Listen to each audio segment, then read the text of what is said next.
दास प्रथा, जिसे हम गुलामी कह सकते हैं, पिछले कई सालों से चल रही है। माननीय मुख्यमंत्री मोदी के सामने इस मुद्दे को कई बार मैंने रखा है। इसी शहीद स्मारक से 4 बार धरना करके मैं रख चुका हूँ। राजस्थान के अंदर लगभग 35 डिपार्टमेंट ऐसे हैं जहाँ ठेका कर्मी, निविदा कर्मी और संविदा कर्मी काम करते हैं। ये जो निविदा कर्मी और संविदा कर्मी होते हैं, इनको जो सैलरी मिलती है, पहले टेंडरधारी टेंडर लेता है और उसके बाद इनको सैलरी मिलती है। दरअसल जो टेंडरधारी टेंडर लेता है उसकी लगभग 20% सैलरी इनको नहीं देता है। जैसे मैं विद्युत विभाग की बात करूँ, उनको 4000 सैलरी मिलती है, वो भी 8-10 महीने तक नहीं मिलती है। और ऐसा ही एक डिपार्टमेंट ये है जिसको हम वोकेशनल शिक्षक या व्यावसायिक शिक्षक कहते हैं। वोकेशनल शिक्षक जो है, आज यहाँ जितने भी बैठे हैं लगभग 5155 के आसपास इनकी संख्या है पूरे राजस्थान में, और इनको पिछले 11 महीने से सैलरी नहीं आई है। और ये इतने हताश और दुखी हो चुके हैं कि अभी कुछ ही समय पहले जोधपुर के एक लड़की ने सुसाइड करने का डिसीजन ले लिया। वो समय पर उसको हॉस्पिटल ले जाया गया, इसलिए वो बच गई।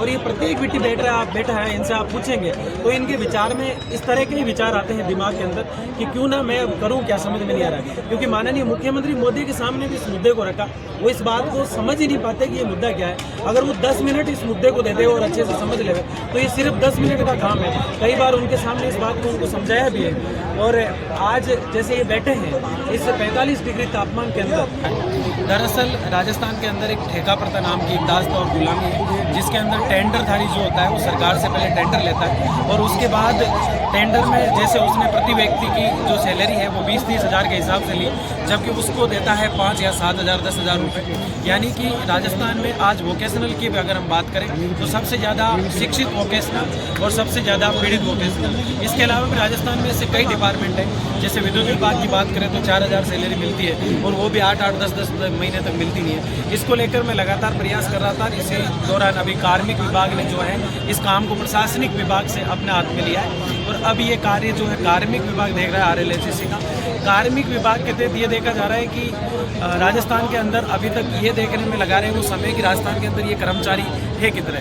कई डिपार्टमेंट ऐसे हैं जिनकी सूचनाएं अभी तक नहीं मांगी गई है, कई डिपार्टमेंट ऐसे हैं जिनकी सूचना मांग ली गई है। ऐसे में लेकर राजस्थान में जो ठेका प्रथा रूपी दंश है, इसको लेकर प्रत्येक जो ठेका कर्मी है वो चिंतित है कि सरकार अगर सूचना मांग रही है तो आधु से मांग रही है और आदेश से क्यों नहीं मांग रही है। इसको लेकर आने वाले 2 या 3 दिन में नरेंद्र बंसल साहब से भी मैं मिलूंगा, जिन्होंने ये कार्मिक विभाग से लेटर जारी किया है। उसके अलावा माननीय मुख्यमंत्री महोदय से भी मिलने की कवायद जारी है ताकि इस मुद्दे को और गंभीरता से उनके सामने रख सकूं।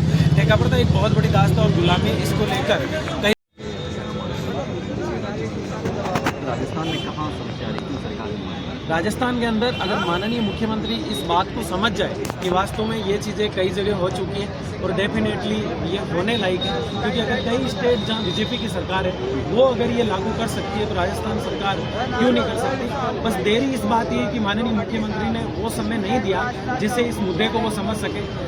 अगर वो इस बात को नहीं समझ पा रहे हैं तो किसी अधिकारी को, या समय नहीं है उनके पास, तो किसी अधिकारी को अपॉइंट कराएं जो इस बात को समझे। क्योंकि वोकेशनल शिक्षा एक रीढ़ की हड्डी है।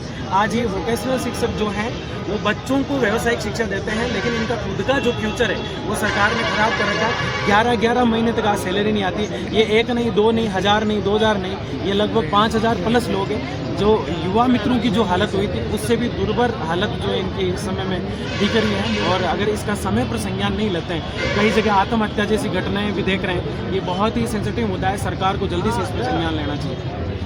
सभी की यही मांग है, लगातार